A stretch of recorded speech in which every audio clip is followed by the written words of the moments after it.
Good afternoon, my lovely nurses. I hope you are fine and your family is good. Today, I am going to discuss a very important and potentially life-threatening emergency seen in a patient with the diabetes. That is diabetic ketoacidosis. We are also telling DKA, diabetic ketoacidosis in the diabetes patient. So just imagine a situation where the body cannot use sugar for energy because there is not enough insulin. So in the DKA patient don't have enough insulin, enough sugar for the energy because there is no enough insulin. So as I told you, the DKA is a life-threatening complication of the diabetes mellitus, mostly type 1. Mostly type 1 diabetes mellitus is the complication of the diabetes type 1, the DKA. So what happens actually in the diabetic ketoacidosis? When the body does not have insulin, so when the body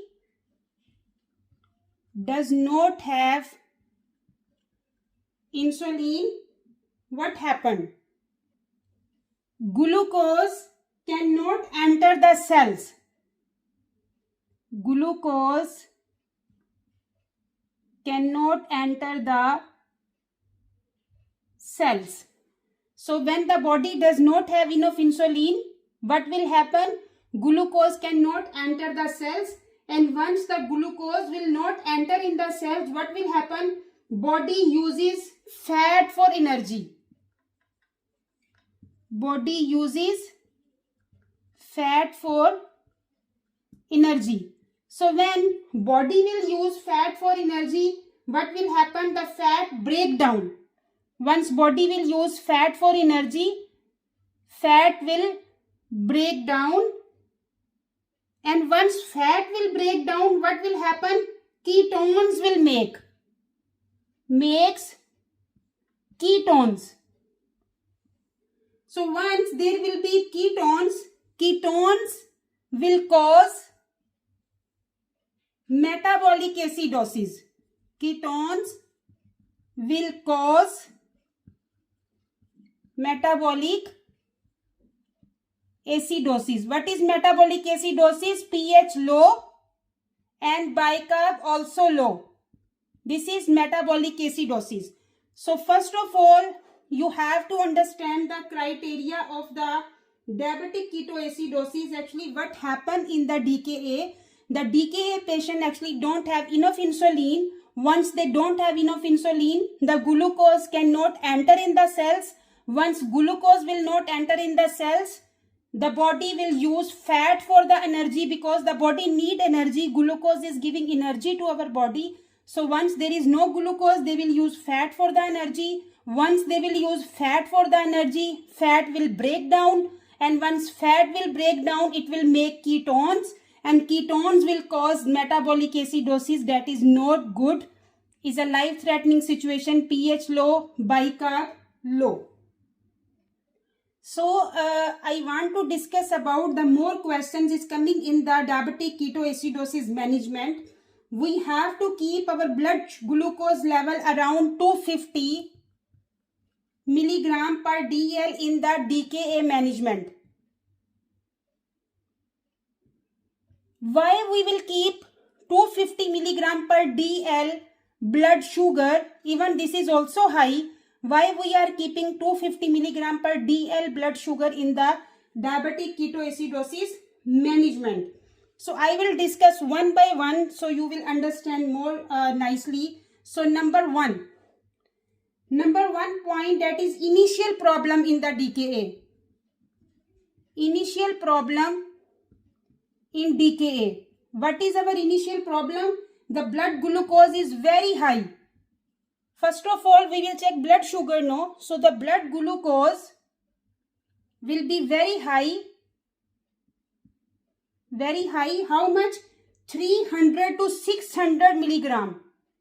300 milligram to 600 milligram per deciliter. So once we will check the patient blood sugar, it is often more than 300 to 600 milligram per dl. So once there will be a blood glucose 300 to 600 milligram per dl, there is also a ketone production.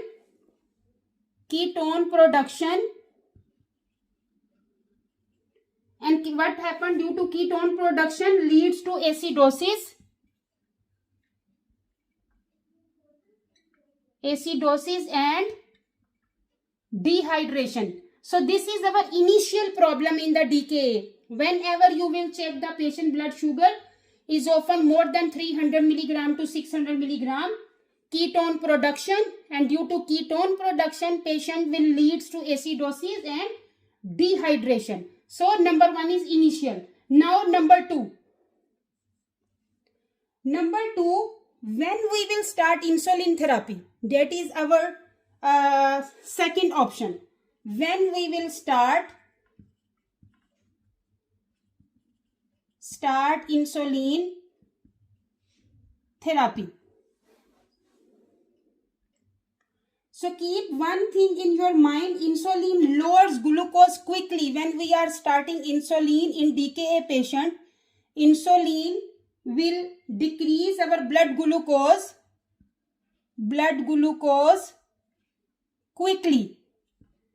So but there is but insulin also pushes potassium, because when we are starting the insulin in the diabetic ketoacidosis patient, the insulin pushes potassium and water into the cells. So once we will start insulin pushes potassium and water into the cells. So once potassium will be pushes into the water and into the cells, so what will happen, which can cause hypokalemia. Hypokalemia is the main problem of the diabetic ketoacidosis. Hypokalemia means decrease potassium, and fluids shift if glucose falls too fast. If the hypoglycemia will be there very fast, what will happen? Fluids will shift to the cells once the patient has hypoglycemia. So if glucose will drop too quickly, what will happen? If there is blood sugar will decrease very quickly, what will happen? Risk of cerebral edema. The risk of cerebral edema due to the hypoglycemia, especially in the children. So what is our second option? When we will start insulin therapy, insulin quickly lower our blood glucose level, but also insulin pushes the potassium and the fluid into the cells. Due to this reason, patient have dehydration and the hypokalemia. And hypokalemia, due to hypokalemia, dysrhythmias will be there, the heart problems. So this is the main problem in the diabetic ketoacidosis patient also.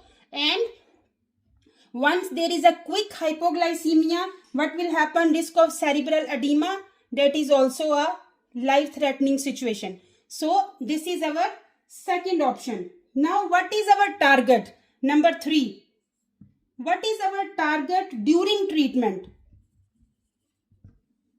So our target is once blood glucose reach 250 milligram DL. Patient came with 600 milligram blood glucose level and you start the insulin, but once insulin, the blood glucose level will come to 250 milligram per DL, the emergency is no longer.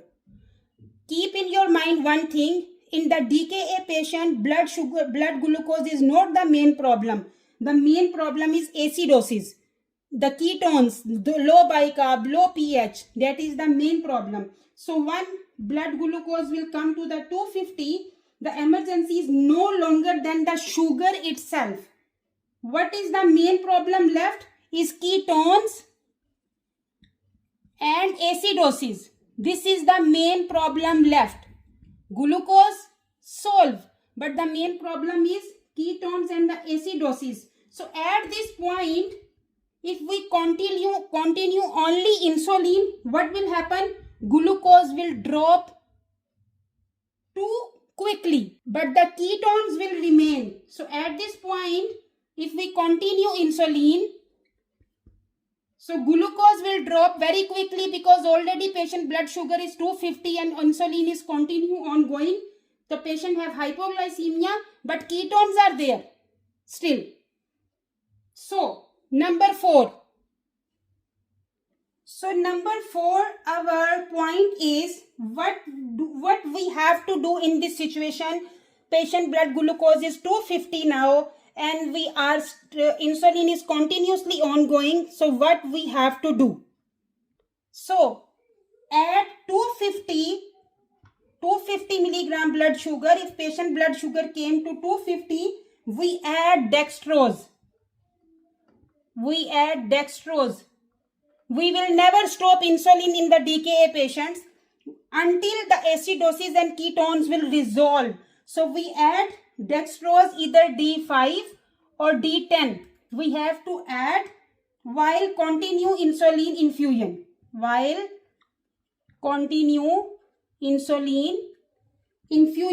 Because insulin is still needed to stop the ketones production. We will not stop the insulin and correct acidosis. So insulin is very important to stop the ketone production and correct the acidosis. So the glucose infusion will prevent hypoglycemia while we continue giving insulin safely.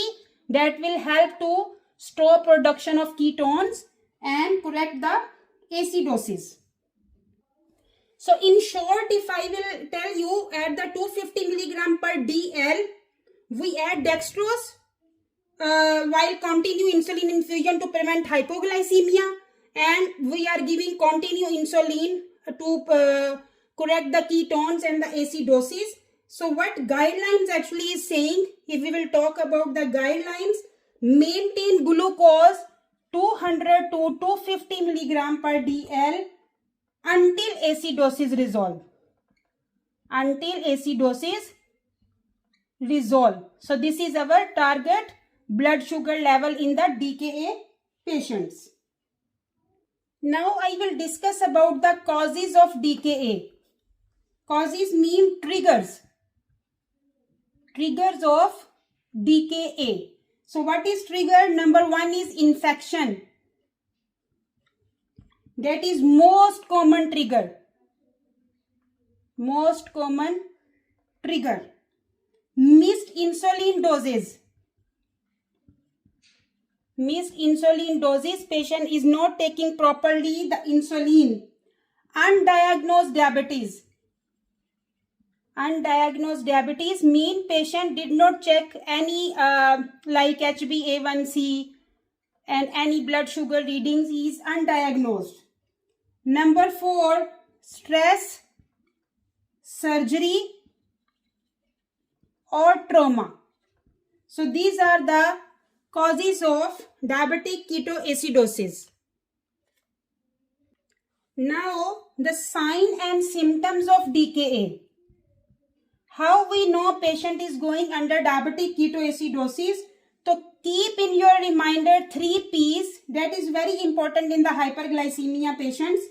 3 P's plus acidosis signs.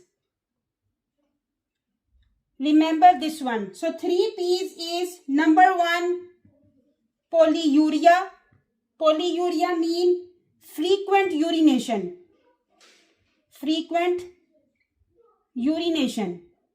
In the DKA patients, hyperglycemia patients. Then polydipsia.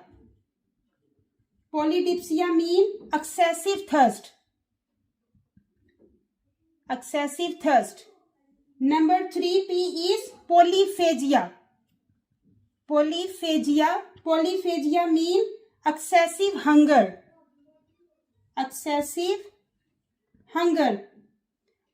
Weight loss, because due to excessive hunger, patient also have problem of the weight loss. Then very important, fruity breath odor. When you will smell the breath of the patient, this is fruity smell. Then Kussmaul's breathing. Kussmaul breathing. What is Kussmaul breathing? Once you will check the patient breathing, it will be deep, rapid, to blow off CO2. To blow off CO2. So patient breathing will be rapid and deep, that we are telling Kussmaul's breathing. Patient will be dehydration, dry mouth, sunken eyes, low blood pressure, tachycardia, that is the dehydration signs. Always keep in your mind the dry mouth, sunken eyes, low blood pressure and tachycardia, increased heart rate, that is the signs of dehydration. Abdominal pain, nausea, vomiting, altered mental status. Altered mental status mean confusion, and coma if severe, unconscious. If coma if is a severe DKA patients. So very important sign symptoms of the DKA. Keep in your mind 3 P's: polyuria, polydipsia, polyphagia.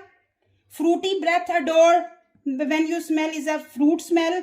Kussmaul's breathing, deep and rapid breathing. Dehydration, abdominal pain, altered mental status. Now we will talk about the lab findings in the DKA patient. Lab findings in DKA patient. How you know patient has diabetic ketoacidosis? So as I told you, first of all, blood sugar that is more than 250 milligram per DL, more than 250. Sorry, I write 205. 250 milligram per DL. Patient has low pH. Low pH mean acidosis less than 7.35. Normal range is 7.35 to 7.45. That is the normal range. So less than acidosis, more than alkalosis. So patient pH will be low, mean less than 7.35. I will raise this one so you will not be confused. So less than 7.35 is low pH. Low bicarb. Low bicarb. Less than 18 MEQ per L. So if low bicarb, that is metabolic. So low pH, low bicarb is metabolic acidosis.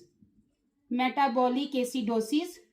You can check my ABG's lecture. I explain everything there. So metabolic, low pH 7.35, low bicarb less than 18, that is metabolic acidosis. Ketones in blood and urine.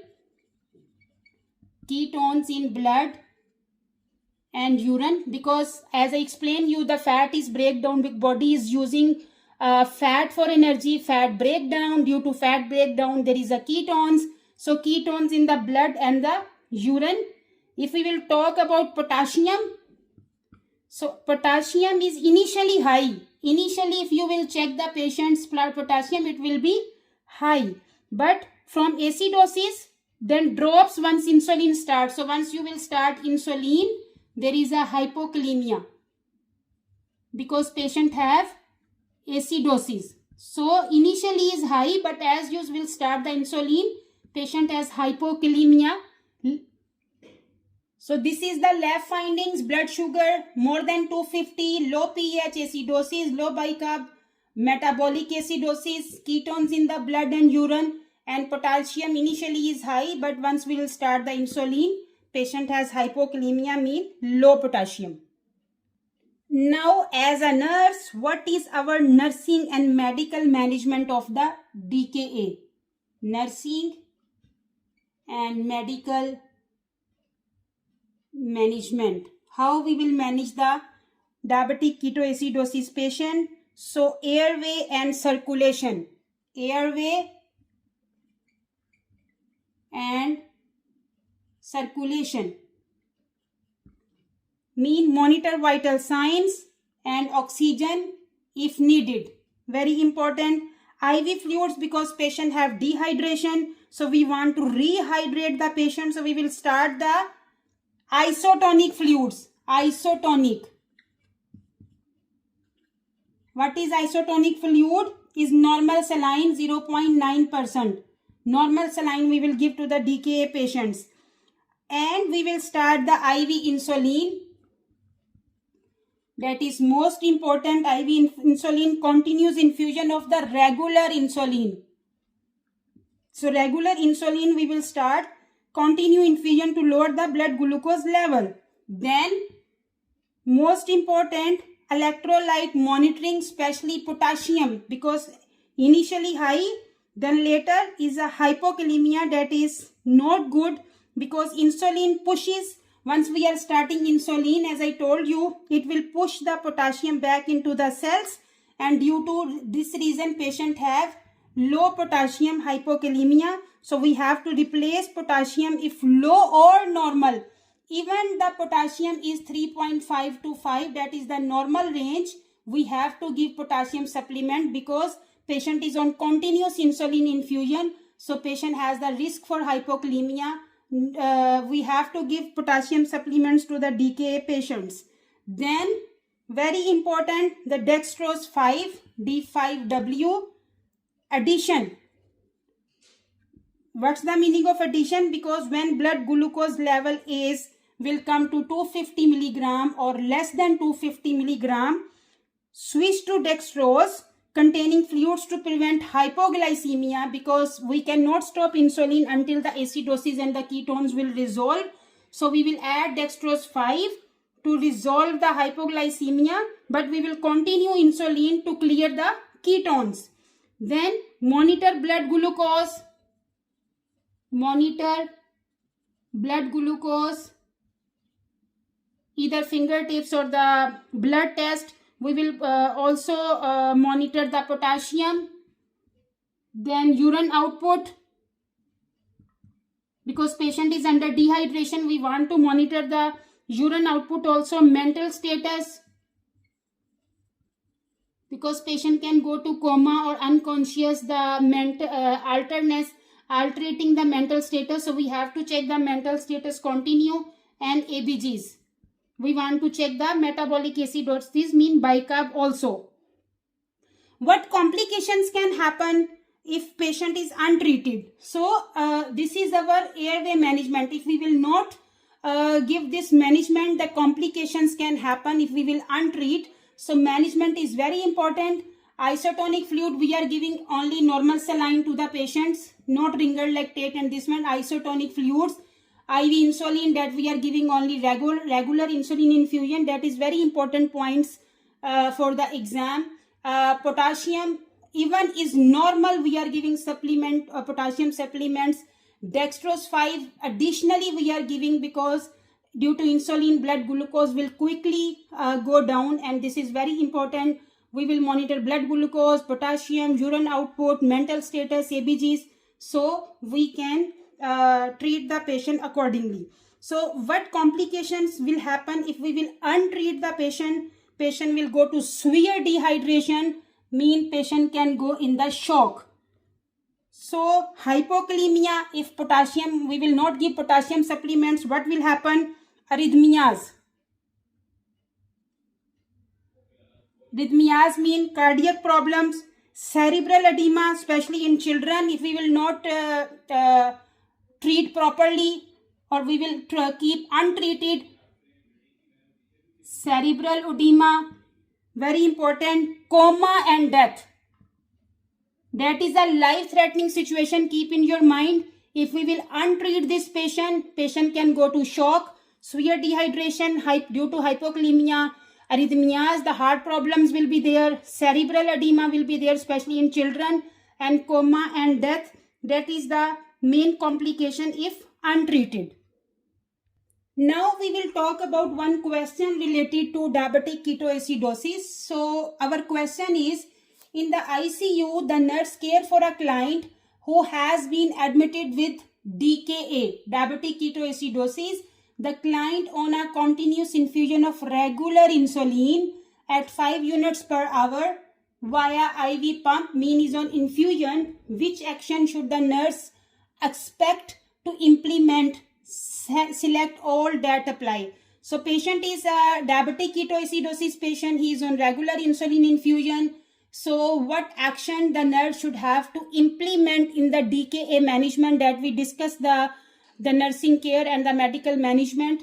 That is the question. So number 1, administer potassium supplement when serum potassium is 3.5 to 5 MEq per L.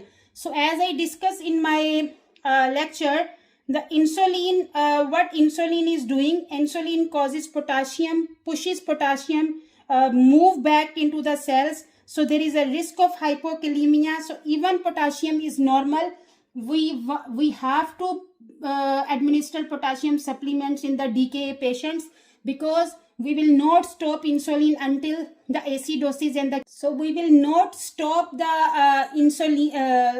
the potassium supplements.